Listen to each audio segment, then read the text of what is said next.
Welcome back to Taj's Garden. I'm the Gardening Realtor, and if you're new here, I'm glad you're here.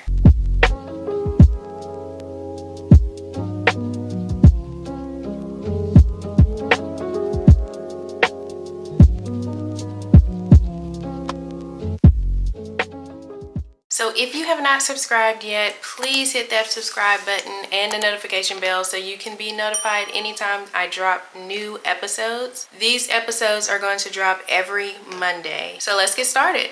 Today we are going to be covering all the gardening methods, and we're going to talk about the pros, the cons, and the type of soil that you will use for all of these different types of methods. So we're going to cover raised beds, grow bags, buckets, pots, and in-ground gardening. Let me know down in the comments what gardening method you use and which one you are maybe considering using. So the first one on the list are buckets. I absolutely love a bucket garden. I started using buckets before I was confident enough with digging up my garden and creating a raised bed garden. I started with buckets and they were very, very easy, very cost effective. I believe that if you have a little space, then buckets is the perfect thing for you to do to utilize what space that you do have. They're great for balconies, patios. You can move them around if they're getting too much sun. So they're very convenient. Let's talk about the pros. Portable, you can move them around so easily, so you don't have to worry about certain pests or weather issues. You can easily move them around and save your plants if you need to. Very cost effective. Sometimes you can reach out to certain restaurants or bakeries and they'll give you free buckets. So they are very cost effective if you are just starting out and wanting to do this the lowest cost possible. And they have very good drainage. You just want to make sure that you drill enough holes in the very bottom of the buckets. Now let's talk about the cons. Number one, they dry out pretty quickly. They dry out way quicker than I would say raised beds or in-ground gardening does. And the second con would be that they have limited space for deep-rooted plants. So you will notice that if you grow tomatoes in buckets, some of the tomatoes might be a little smaller than they would have been if you grew them in ground. However, if you're, like I said, if you're just starting out and this is the best route for you cost effectively and limited space, then you wouldn't care about that. So for some plants, it's perfect for other plants, you'll notice a smaller harvest. The best soil for buckets would be a potting mix mixed with compost. And I have also used organic raised bed mix with compost as well. And I've had great results that way as well. Now let's talk about grow bags. This one would be another great convenient way to garden for those gardeners with limited space. If you are wanting to go more cost effectively, grow bags are actually way cheaper than buckets because you can get big quantities in a pack if you're ordering them. So for example, if you're wanting to order some, you may get 50 for $20. As I previously mentioned, with buckets, some restaurants and bakeries will give them to you for free, but not all. So that's the reason why I said if you're wanting something more cost effectively than buckets, check out your grow bags. Now let's talk about the pros and the cons. Your pros would be they are very, very hard to overwater in. Because it's made out of fabric, it drains very, very good. But that can also be a con that we'll come back to when I discuss the cons. Because these fabric grow bags are so breathable, it also prevents the roots from circling because it allows something called air pruning. Air pruning is one of the biggest benefits that you will receive when you're growing in these grow bags. So once those roots reach the edge of that bag and it senses the air, it's going to dry out the ends of those roots, and that's going to signal to the plant to create more roots. So that's going to in turn promote a stronger root system.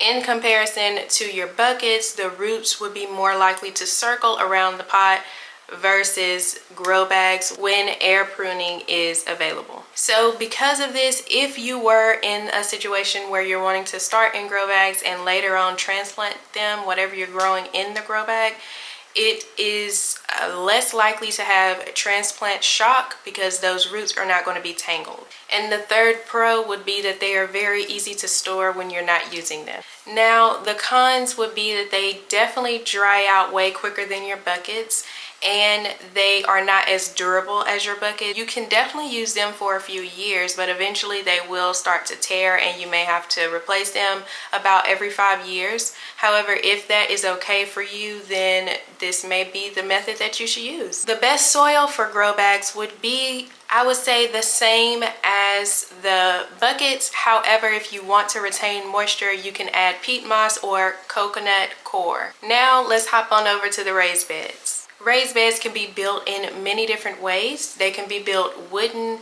metal, or even brick. I actually have metal raised beds. Me being a realtor, I'm always thinking of if we were to want to sell our house, and what would someone ask for. So if they're wanting those raised beds to be taken, or if I want to take them, I can take them easily without having to do any major type of construction. So that's the reason why I chose the metal raised beds. However, if you want raised beds, do what's best for you. Think about what you might want 5 to 10 years from now. So take account of that. So it has great soil drainage and aeration. It warms up faster in the spring, so you may have an earlier start. And it's easier to keep those pests and weeds under control. That right there was one of the main reasons why I actually just knew that was a no-brainer. I was definitely going to want to go for raised beds because I don't want to have to worry about pulling weeds all the time. Weed seeds are spread by air, so of course you are definitely still going to have issues with weeds. It was just easier to have to fight the weeds that I see eventually versus dealing with the weeds that were existing in the ground already. The cons would be that it can be expensive when it comes to filling it up. However, you don't necessarily need to fill the entire bed up with the same soil. You can make sure that you're focusing on the top half of it being the rich soil, and the bottom half does not have to be super expensive soil, especially if whatever you're growing does not have a really deep root system. So just pay attention to what you plan on growing and think about how deep that root system is going to go. You don't have to spend a ton of money on that bottom half soil, and you also can use leaves, sticks, lumber of any kind, any type of wood, or any natural thing that can break down. You can use that at the very bottom as well to help fill that raised bed up. The second con would be if you have a wooden raised bed, you may have to spend more money replacing it every couple of years from wood rot.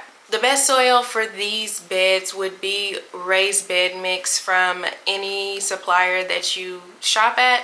But if you're wanting to make your own soil, you can use the lasagna method, which would be a mix of compost, topsoil, peat moss, or vermiculite. That very bottom layer you can fill with your sticks, leaves, cardboards, anything that is going to naturally break down, and then layer it after that with the soil. Don't forget to add in your organic fertilizers. Next, let's talk about pots. Much like your buckets, your grow bags, pots are going to be very convenient with those small space gardeners.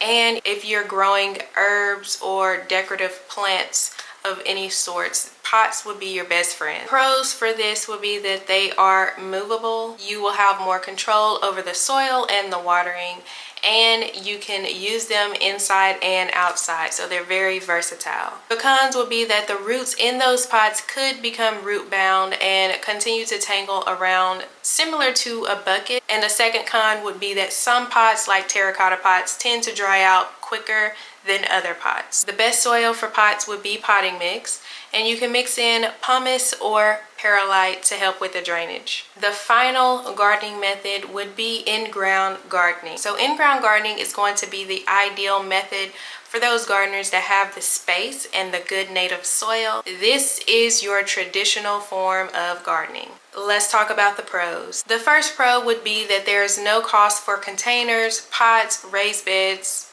grow bags, or buckets. You could just grow directly in your soil, which brings me to my next pro. You are able to better support those crops with larger root systems. And growing in ground typically holds the moisture better than those raised beds or pots or buckets would.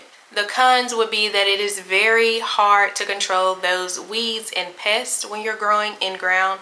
You're going to have to fight those existing weed seeds that are already in the ground. There may be a lot that are dormant. And you also have to fight the grass. Next would be that it requires soil amendment based on the quality of your soil, and soil quality varies by location. So in order for you to know what kind of soil you have, know what kind of amendments you need, the pH level, the potential contaminants that may be in that soil, it is crucial for you to get a soil test done. You should be able to get some soil test kits from your local garden centers. These soil tests are important because it's going to help you figure out what kind of potential contaminants you may have in the soil, inform you of the pH level of that soil, identify any nutrient deficiencies. Once you know all of that information, you'll be better able to understand what kind of amendments you need for your in-ground garden. Please subscribe if you have not already subscribed, and like, comment, share. I have a goal of reaching 1,000 subscribers by the end of this month. Please help me reach my goal. Send this to all of your friends and families. Tell them to like, comment, and share.